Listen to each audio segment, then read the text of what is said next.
High বন্ধুরা, আজ আমরা রেস্টুরেন্ট স্টাইলে চিকেন চাউমিন বানাবো।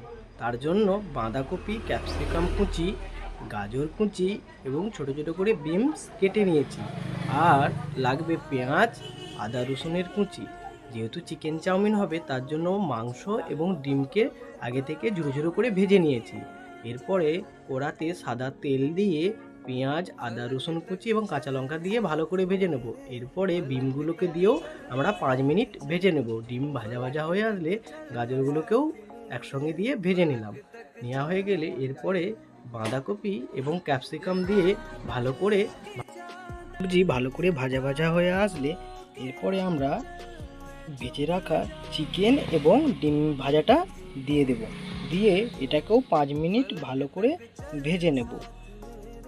ভালোভাবে ভাজা হয়ে গেলে এরপরে চাউমিন দিয়ে এর সঙ্গে চাউমিন মশলা, সয়া সস, গোলমরিচের গুঁড়ো দিয়ে কিছুক্ষণ নাড়াচাড়া করার পর রেডি হয়ে যাবে আমাদের চিকেন চাউমিন।